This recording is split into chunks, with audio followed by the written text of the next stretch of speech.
gumawa ng mabuti ay maka-Diyos.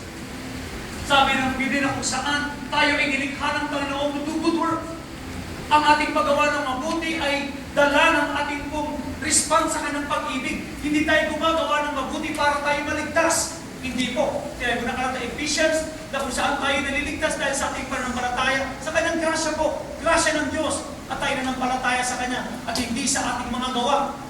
Ang Kristiyano, anak ng Diyos, ay gumagawa ng mabuti dahil po ito ang ating tugon sa ating pong tinatanggap na pag-ibig mula sa Diyos. Gumagawa tayo ng tama dahil mabuti ang Diyos sa atin, kaya gagawa ko ng tama at hindi para maligtas tayo sa ating po mga kasalanan. Pero ang pagtulong po ay dapat ay alam natin. Hindi lahat ng tao at nangangailangan dapat mong tulungan. Yes. Hindi lahat ng tao may pangangailangan dapat mong tulungan sapagkat mayroong inassign ng Diyos para tumulong sa Kanya. Baka hindi ikaw. Ano po ang nangyayari? Kapag tayo ay nagtatry na tumulong, may oras talagang tama po ang ating damdamin. Pero bakit naman Panginoon, ginawa ko naman ito, hindi niya ba nakita ito ang aking gustong mangyari? Pero bakit ito ang nangyari? Kasi hindi naman po, wala kang grasyang tumulong para doon. Pag tayo ay tumutulong sa mga tao na kung saan ay hindi ka naman tinawag, wala kang grace tumulong. Ang nakakatulong ay ang grasya ng Diyos. Yes.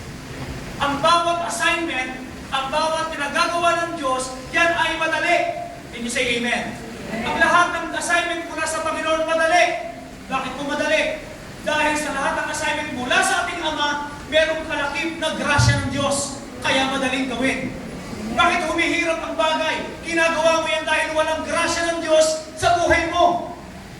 Gayon din po ang pagtulong. Maging maingat po tayo. Hindi lahat na lalapit sa atin at kakatok sa iyong bahay ay ganoon ang iyong attitude. Bakit? Mauubos ka? Yes. Lahat ng dapat ang bagay ay merong talino. Pag ating ginagawa, we don't have grace to do. Ang pangalawa po, ano po ang ating makikita ron? You're taking others' way.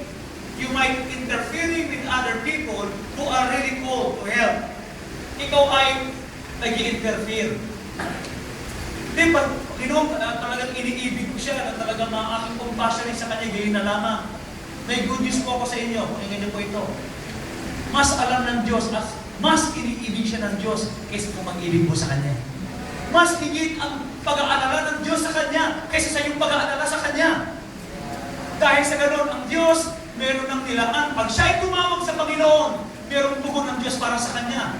At maaaring ibang tao. Kaya kapag tayo ang siya papasok ngayon doon na mangyayari, hindi siya mapapasok. Bakit? Binablock mo ang way.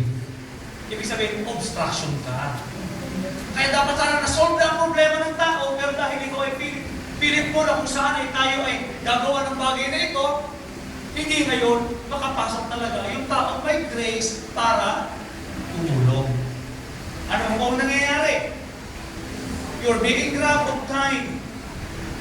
Pag hindi natin alam kung bakit po tayo nakagawa ng mga bagay na ito, hindi natin na-identify at na-establish kung sino ang dapat tulungan at anong area na tayo dapat tumulong.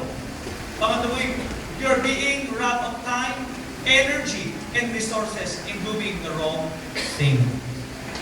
Nauubos ang iyong panahon, ang iyong resources, ang iyong lakas sa mali po tugon.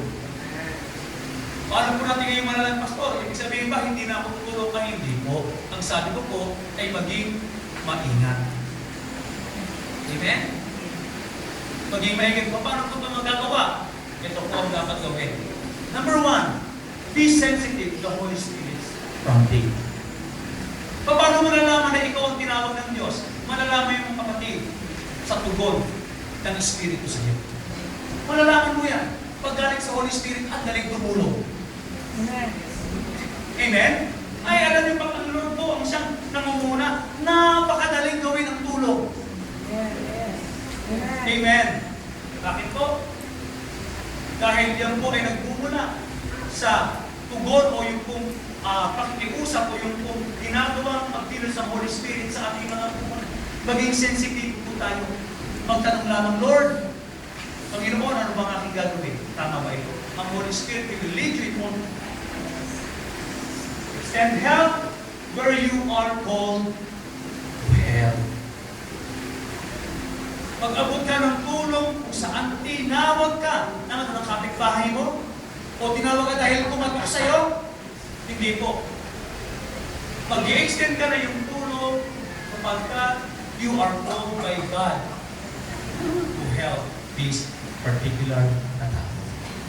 In helping these people, meron tayong grace. Amen? Kaya kung maging ang buhay Kristiyano, hindi dapat may talino. Okay, we should live respectfully, with wisdom sa ating pong buhay. Thank you, Lord. Hallelujah. Thank you, Jesus. Okay, at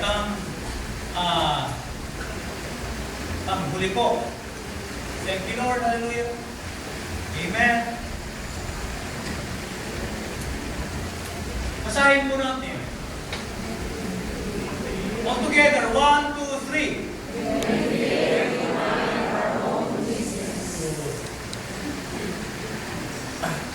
When we fail to mind our own business. Sa aklat po ng 1 Thessalonians chapter 4, verse 11. Ano po sinabi? That you also strive to lead a quiet life, to mind your own business, and to work with your own hands as we commanded you. Ito po yung naging masalimuot ang buhay ng tao kapag tayo ay nakikialam sa business ng iba. Sa may John chapter, let's open our Bible, doon po sa may, thank you Jesus. In John chapter 21, nabagong tipan po yan. The Gospel of John, Matthew, Mark, Luke, John. Andyan lang yan. Thank you, Lord. Hallelujah. Mind your own business. Kung hindi mo business, huwag mo nang papakialaman. Kung hindi mo dapat malaman, huwag mo nang alamin. Hello? May mga dapat kang malaman, may mga dapat hindi mo na malaman. Pag may mga bagay lahat gusto mong malaman, para ka pong ususera, at gusto mong maraming maibalita, ang tawag yan, ma-overload yan ng balita, pero balita mo mali. Hindi po ba? Ang computer po, kapag nabigat na masyado, mababa. Okay. Si may John chapter 21, ito po yung paksa na kung saan ay ni-restore ng Lord si Pedro. At ang Panginoon po ay matagpuan sila nangingisda. Tinanong ng Lord, ay atun sila. 3 beses tinanong ng Panginoon si Pedro, Pedro, iniibig mo ba ako? Tugon ni Pedro ay tatlo din. Sabi ng Panginoon, feed my sheep. Okay, yung po kayo ng pinakapaksa. Okay, doon po tayo sa may verse 19 ng chapter 21. This is spoke, signifying what? That you will glorify God. Okay, let us back up a little bit. Go po sa my verse 18. Okay? With my sheep. Then 18, most assuredly, I say to you, in Pedro, when you were younger,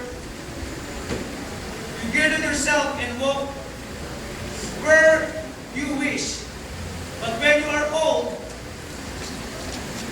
you will stretch out your hands, and another will gird you and carry you when you do not wish. This is spoke, signifying what? That he would glorify God. And when he had spoken this, he said to him, ang sabi po ng Lord kay Pedro, follow me. Follow me. In verse 21. Then Peter, turning around, saw disciple. Si Pedro po ay may tumingala, mayroong sinilip, at nakita niya isang disipulo Ito po ay si John, the beloved.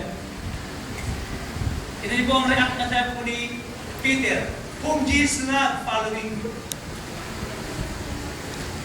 who had learned on his breast and suffered and said, Lord, who is the one who betrays you? Verse 21, Peter seeing him said to Jesus, but Lord, what about this man? Ang sabi po ni Pedro, Panginoon, nasunyapan niya si John. Panginoon, paano yan?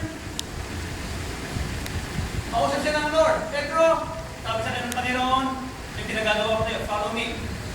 Nakita niya si Pedro, si John, kasi, Panginoon! Hindi siguro maituro. Imagine ko, no?